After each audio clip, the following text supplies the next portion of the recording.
Breaking news. আজ সন্ধ্যায় pay scale নিয়ে তারেক রহমানের সঙ্গে বসছেন সরকারি কর্মচারীরা। তো দর্শক, ভিডিওটি শুরু করার আগে বরাবরের মতো রিকোয়েস্ট, যে সকল সরকারি চাকরিজীবী ভিডিওটি দেখছেন দয়া করে ভিডিওতে লাইক দিয়ে এবং চ্যানেলটি সাবস্ক্রাইব করে ভিডিওটি আপনার সহকর্মীর কাছে শেয়ার করে দিন।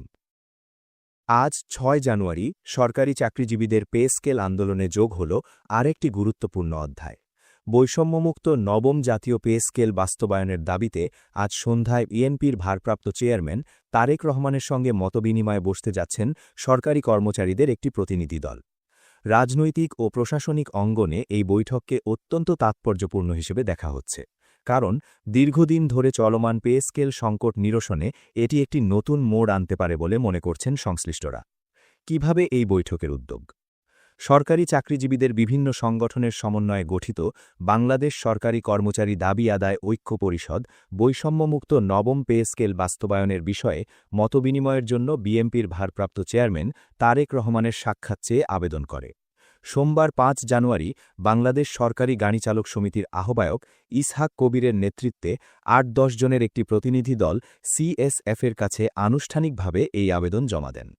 আবেদন জমা দেওয়ার পর সংশ্লিষ্টরা আশা প্রকাশ করেন অনুমতি পেলে খুব দ্রুতই তারেক রহমানের সঙ্গে তাদের সাক্ষাৎ অনুষ্ঠিত হবে। আজ সন্ধ্যার এই বৈঠক সেই ধারাবাহিকতারই অংশ বলে জানিয়েছেন সংগঠনের নেতারা। তারা বলছেন, এটি কেবল একটি সৌজন্য সাক্ষাৎ নয়, বরং দীর্ঘদিনের বঞ্চনা, বৈষম্য ও বাস্তব সমস্যাগুলো সরাসরি রাজনৈতিক নেতৃত্বের কাছে তুলে ধরার একটি গুরুত্বপূর্ণ সুযোগ। ঐক্য পরিষদের পরিচয় ও প্রতিনিধিত্ব।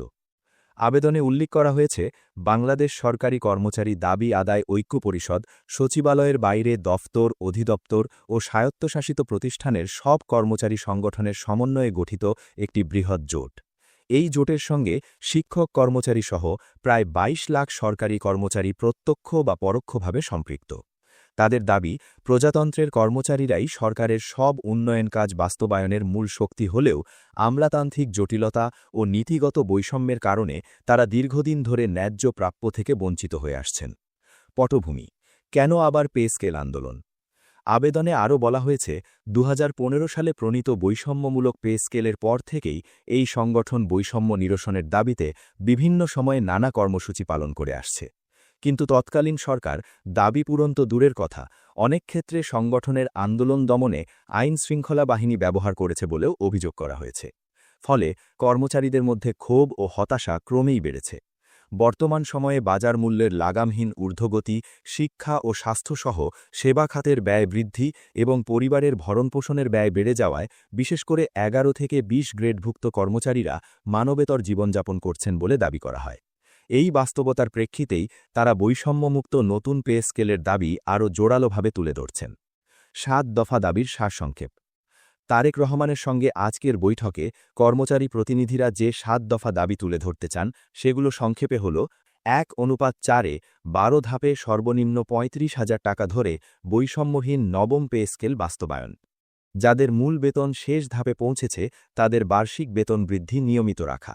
২০১৫ সালের পে স্কেলের গেজেটে প্রত্যাহারকৃত টাইম স্কেল ও সিলেকশন গ্রেড পুনর্বহাল সহ বেতন জ্যেষ্ঠতা ফিরিয়ে আনা। স্বায়ত্তশাসিত প্রতিষ্ঠানে গ্র্যাচুইটির পাশাপাশি পেনশন চালু এবং বিদ্যমান গ্র্যাচুইটি বা আনুতোষিকের হার বৃদ্ধি। ব্লক পোস্ট সহ সব পদে পদোন্নতি বা ৫ বছর পর পর উচ্চতর গ্রেড প্রদান। বাজার দর ও মুদ্রাস্ফীতির সঙ্গে সামঞ্জস্য রেখে সব ভাতা পুনর্নির্ধারণ এবং রেশন ব্যবস্থার প্রবর্তন। চাকরিতে প্রবেশের বয়সসীমা ৩৫ বছর ও অবসরের বয়সসীমা ৬২ বছর নির্ধারণ। যে সকল চাকরিজীবী ভিডিওটি এই পর্যন্ত দেখছেন তারা দ্রুত চ্যানেলটি সাবস্ক্রাইব করুন।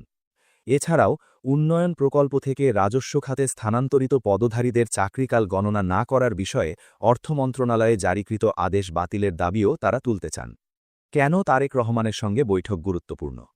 কর্মচারী নেতারা মনে করছেন, বিএনপির ভারপ্রাপ্ত চেয়ারম্যান হিসেবে তারেক রহমান কেবল একটি রাজনৈতিক দলের নেতা নন, বরং ভবিষ্যৎ রাষ্ট্র পরিচালনায় গুরুত্বপূর্ণ ভূমিকা রাখার সম্ভাব্য একজন নীতি নির্ধারক। তাই তার কাছে সরাসরি দাবিগুলো তুলে ধরলে বিষয়টি জাতীয় রাজনীতির আলোচনায় আরও গুরুত্ব পাবে। আবেদনে তাকে বিএনপির সর্বোচ্চ অভিভাবক ও মানবিক গুণে গুণান্বিত বিশিষ্ট ব্যক্তি হিসেবে উল্লেখ করে দাবি করা হয়েছে। শিক্ষক কর্মচারীদের ন্যায্য দাবিগুলো শোনার জন্য সাক্ষাতের সময় ও তারিখ দেওয়ার অনুরোধ জানানো হয়েছে। রাজনৈতিক ও প্রশাসনিক প্রতিক্রিয়া। আজ সন্ধ্যার এই বৈঠককে কেন্দ্র করে রাজনৈতিক অঙ্গনে কৌতূহল তৈরি হয়েছে। কেউ কেউ মনে করছেন এই বৈঠক পে স্কেল ইস্যুকে আরও রাজনৈতিক মাত্রা দেবে।